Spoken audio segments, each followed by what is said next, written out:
Monsieur le directeur de l'ONAC, monsieur le conseiller régional, monsieur le conseiller départemental, messieurs les présidents d'associations, madame et messieurs les porte-drapeaux, chers amis.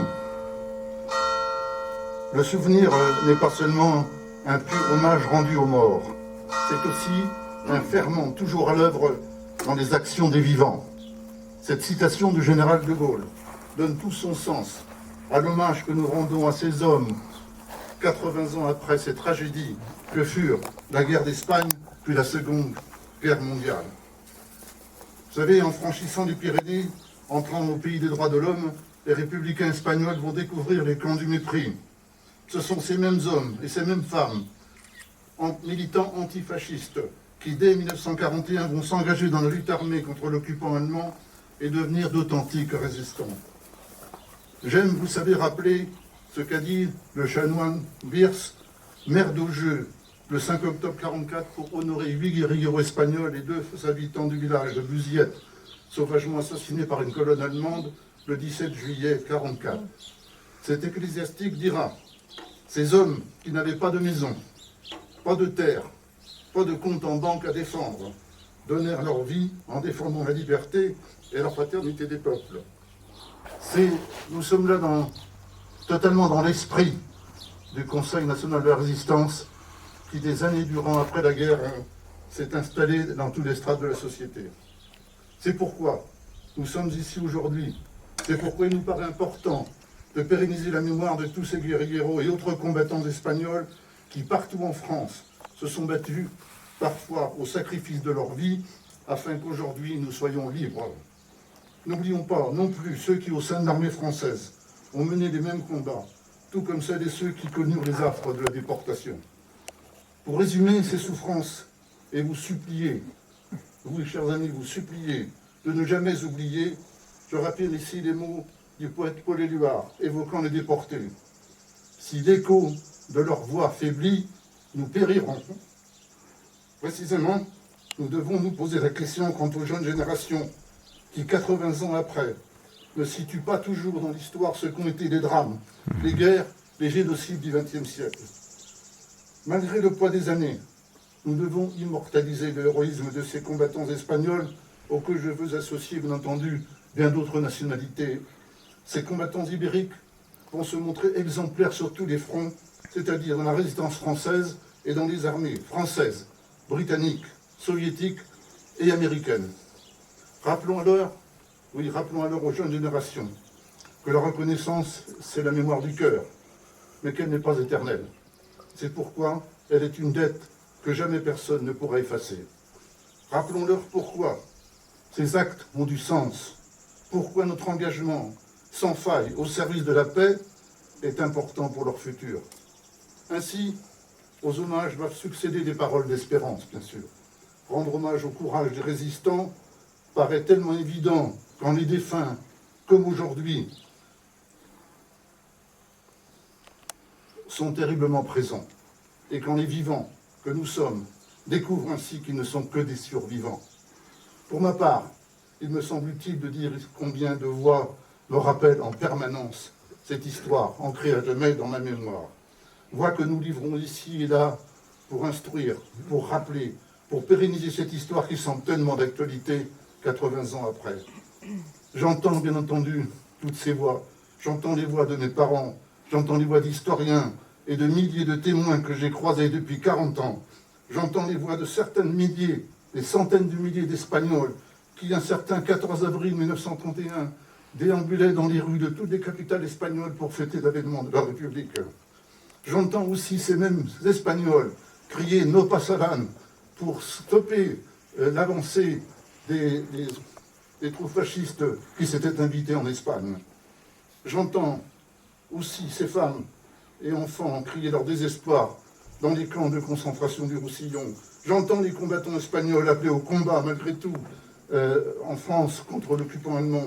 J'entends l'écho, j'entends le général de Gaulle, un certain 18 juin 1944, appelé au combat contre le gouvernement de Vichy et les troupes allemandes. J'entends les cris aussi des familles juives amenés de force au Veldiv par la police française. J'entends également ces Espagnols dans le camp de Mauthausen mourir sur cette fameux escalier de la mort. J'entends également des messages de résistants communistes, Guy Môquet, Missak Manouchian et l'Espagnol Celestino Afonso, dont ces derniers mots seront « Je sais pourquoi je meurs et j'en suis fier ».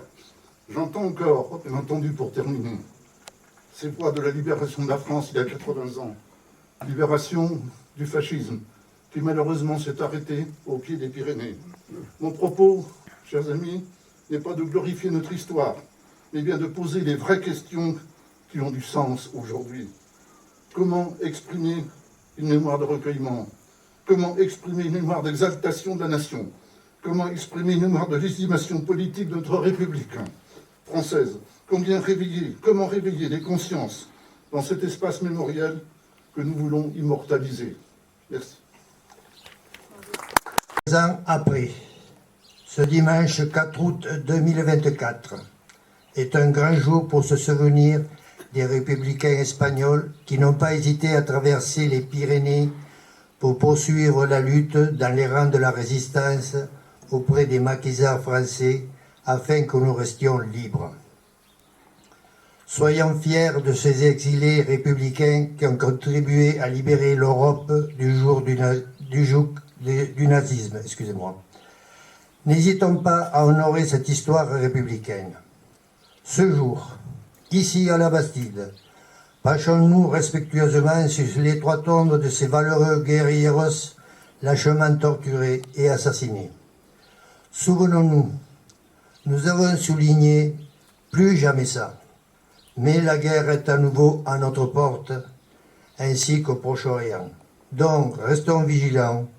Il serait néfaste qu'ils soient morts pour rien. Merci.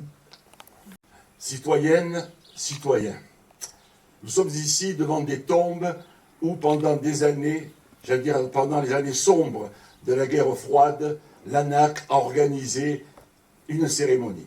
Pourquoi?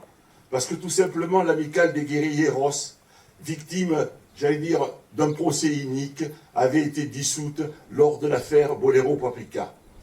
Nous sommes ici, pourquoi? Parce que le maquis de Guerrilleros a été un des dirigeants du maquis de Guerrilleros, était Dédé Sabatier, un Français, ancien des brigades internationales. Nous sommes ici pourquoi?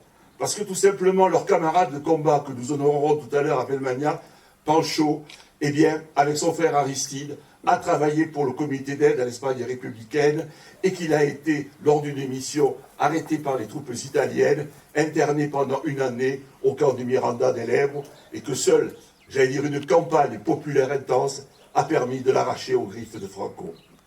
Nous sommes ici parce que Dédé Sabatier, le même Dédé Sabatier, eh bien, au lieu de se reposer de ses lauriers, va combattre lors de l'opération du Val d'Aran. C'est quoi cette opération du Val d'Aran? C'est un cri, c'est pas une opération militaire, c'est un cri poussé par les républicains espagnols devant l'indifférence du général de Gaulle et des Alliés face à la question de savoir si on allait renverser ou pas le général Franco et le franquisme en Espagne. Alors là, permettez-moi de faire une... Moi, je trouve que la réelle politique, qui parfois nous gouverne, conduit à des catastrophes. On n'a qu'à le voir aujourd'hui à travers le monde. Les guerres qui éclatent, que faisons-nous? Nous n'avons rien fait lors du coup d'État franquiste en Espagne. Que faisons-nous aujourd'hui face à la situation, j'allais dire, à Gaza et face à la situation en Ukraine? Ne nous contentons pas de mots. Il faudrait peut-être aussi prendre des positions et des actions. Enfin, pour conclure, que pourrais-je dire d'autre?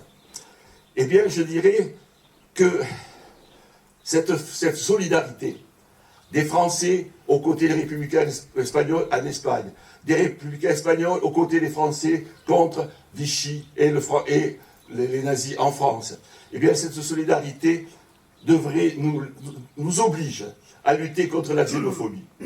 Et je suis catastrophé par la montée en Europe de la xénophobie. Quand on écoute les informations dernièrement, qu'est-ce que j'entends? Qu'en Angleterre, suite à des fake news.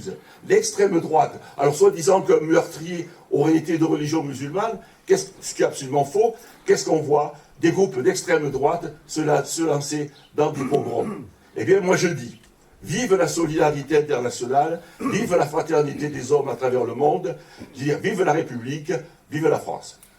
La sous-préfète, représentant Monsieur le Préfet, Monsieur le conseiller régional, représentant Madame Carole Delga, présidente, Monsieur le vice-président du conseil départemental, représentant Madame Hermeline Malherbe, Mesdames et Messieurs les maires et chers collègues, Mesdames et Messieurs les élus, Mesdames et Messieurs, les présidents d'associations, Mesdames, Mesdemoiselles, Messieurs, en vos rangs, grades et qualités, chers amis.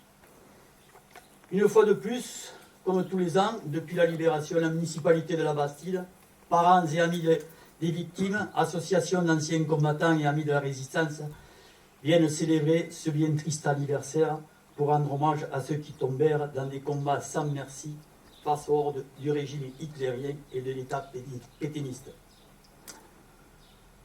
Souvenons-nous, début 1941, René Horth, l'instituteur de Valmagnan, et son groupe installé à la Pinouse pour développer les activités du réseau Sainte-Jeanne et interdire l'accès du Canigou à l'occupant. À partir de juin 1944, il sera rejoint par les guerrilleros, le marquis Henri Barbus, les STO et bon nombre d'isolés. Les problèmes de ravitaillement vont s'accroître et les habitants de notre petit village vont contribuer à la survie de ces soldats de l'ombre.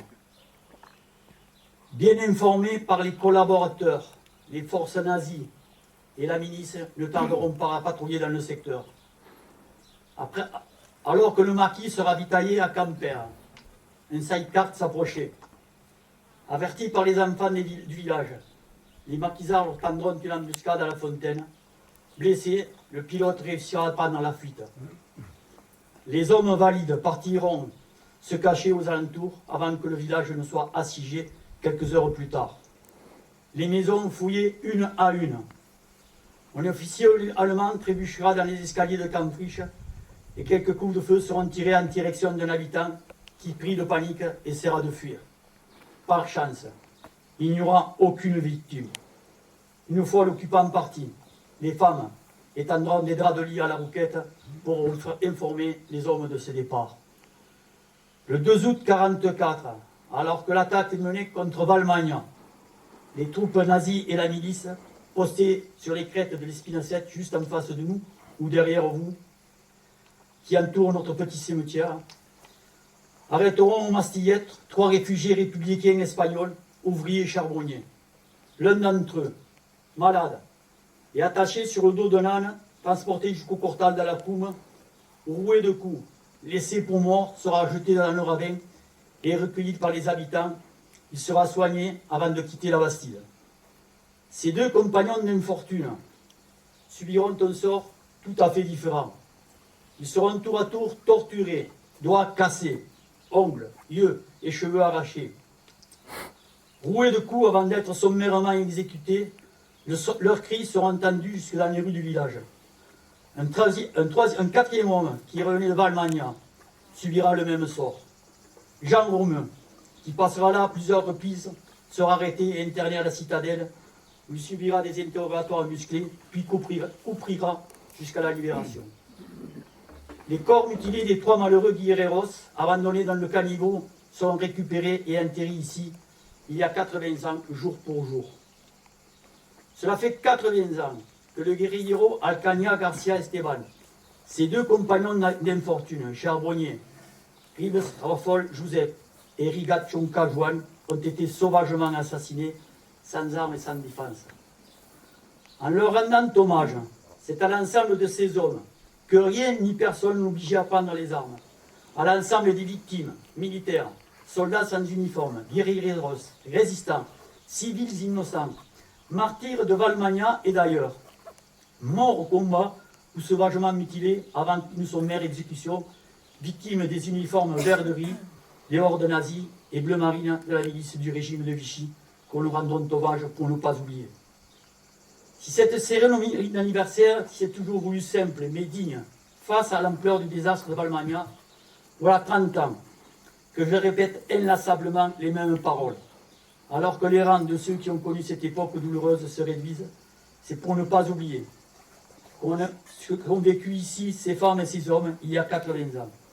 Il est de notre devoir de faire vivre la mémoire de ces combats et de ces combattants pour que les générations, même si elles sont peu nombreuses aujourd'hui, sachent toutes les horreurs et atrocités de cette période et que ce ne s'efface jamais, ces pages sombres qui marqueront à jamais notre petit village, celui de Valmagna, de la Bastide, de l'Europe, du monde et du XXe siècle, de notre histoire, car la bête n'est pas morte. Vous avez été sûrement nombreux à vous retourner dans vos tombes au soir des dernières élections européennes et du premier tour législatif. En paraphrasant Jean Ferrat, vous étiez 20 et 100 à vous battre contre l'occupant et le gouvernement du Vichy. Vous appeliez Esteban, Joseph ou Joan. Monsieur le maire, vous êtes à mes côtés. Merci de votre invitation que je n'aurais manqué en rien. Étant petite fille de résistante du côté alsacien, je crois que nous sommes dans le même bain de cette commémoration, que ce soit ici en frontière espagnole ou dans l'Est. Monsieur le conseiller régional, monsieur le conseiller départemental, mesdames, messieurs les élus, mesdames, messieurs les présidents bien sûr de l'ONAC et mesdames, messieurs les présidents et membres des associations patriotiques, très nombreux ici présents, merci de votre présence bien sûr. Je salue également bien sûr le colonel, je salue les porte-drapeaux, toujours fidèles au poste, je salue la fanfare, merci. Je salue aussi les membres indirects et directs des familles des victimes et des familles de tous nos combattants qui sont morts pour la France. 80 ans, messieurs, dames, 80 ans. 80 ans que les élus, citoyens, associations et amis de la résistance se réunissent ici pour célébrer, mais surtout pour rendre hommage à celles et ceux qui sont tombés pour défendre notre pays. Permettez-moi tout d'abord d'évoquer les Pyrénées-Orientales. Les Pyrénées-Orientales furent très tôt impliquées dans le second conflit mondial. Et rappelons-nous, février 1939, l'arrivée sur notre sol de près de 500 000 réfugiés espagnols, chassés de leur pays par la guerre civile. Phénoménal, 500 000. Puis le départ par milliers des soldats appelés à défendre la patrie en danger. 600 000 furent prisonniers. Rappelons-nous, Espagnols, vaincus chez eux par la dictature franquiste entre 1936 et 1939. Ils ont alors poursuivi la lutte en France et ont participé à la libération de Paris et la libération ici de la France. Soulignons toute la noblesse et l'engagement de ces hommes. Ils se portèrent volontaires, gratuitement, au prix de leur vie, aux côtés de la France, pour combattre les nazis. Parmi ces hommes et ces femmes qui ont fui la dictature, il y a ces 3 républicains espagnols pour qui nous rendons hommage aujourd'hui. Nous en sommes très émus. Les guerrieros, lâchement torturés, vous l'avez dit, monsieur le maire, monsieur le président. Vous l'avez dit, torturés, roués de coups et laissés pour morts au bord de la route. Esteban Alquiana Garcias, Josep Ribes Ravols et Juan Rigaronca sont tombés un jour d'août 1944. Arrêtés par les Allemands lors de l'attaque de Valmagna, ils sont torturés, roués de coups. C'est peu admissible, mais c'est la guerre. Les corps sans vie de ces 3 hommes sont récupérés par les habitants du village pour leur offrir au moins, une sépulture décente, dernier geste d'humanité dans une fin tragique. L'hommage à ces 3 hommes est un hommage pour tous les hommes et les femmes qui ont combattu partout en France, et surtout parfois très gravement atteints, surtout sur nos frontières. Parfois au prix de leur vie, on le sait, pour défendre des idéaux dans une patrie qui n'était pas celle de leur naissance. Quel beau geste. Qui fait ça? Nous célébrons aujourd'hui ces victimes, guerrières ou résistants, d'ici et d'ailleurs. Tous ces étrangers qui, comme disait Pascal Bonetti, poète, fils de France, non par le sang reçu, mais par le sang versé. Par le sang reçu, non, par le sang versé. Alors que la majorité de nos concitoyens n'ont pas vécu cette époque tragique, nous avons aujourd'hui la responsabilité de transmettre cette mémoire, la mémoire de ces combattants de la liberté, de ces soldats de la République. Je veux d'ailleurs saluer hautement, avec beaucoup d'émotion, l'action des associations ici présentes, patriotiques, et des autorités qui s'engagent pour entretenir la mémoire des pires crimes de l'histoire et de l'humanité. Je sais, monsieur le maire, que vous avez à cœur particulièrement cette cérémonie. Et je tiens simplement à vous saluer et vous remercier, et nous, vous tous ici également, aux côtés du maire, pour l'engagement dont vous faites preuve et la motivation dont vous faites preuve pour être ici devant nos 3 guerrieros. Mais regardez aujourd'hui, quel âge avons-nous là? Combien il y a de jeunes là, de moins de 20 ans, autour? C'est bien aux jeunes générations qu'il revient désormais de faire vivre les idéaux et la valeur de cette fraternité et de justice pour lesquels les résistants de tout pays ont combattu. C'est bien aux jeunes, à l'image des Jeux Olympiques en ce moment, qui se passent le flambeau. C'est bien aux jeunes d'assurer le relais. C'est bien aux jeunes de passer le flambeau. C'est bien aux jeunes de passer la flamme. Ici, à la Bastide, la mémoire de nos combattants doit être vive. Ici, à la Bastide, l'histoire doit entrer dans le présent. J'espère que les jeunes entendent et qu'on passera le message. Parce que je me pose toujours la question dans ces cérémonies, dans 1 ou 2 générations, est-ce qu'on sera encore là? Est-ce qu'il y aura du monde avec un porte-drapeau? Est-ce qu'il y aura des porte-drapeaux? Est-ce qu'il y aura un clairon? Est-ce qu'il y aura... Ça, c'est important. Pour moi, c'est essentiel de ne pas oublier. Grâce à eux, pour eux 3, en tout cas, vive la République et vive la France.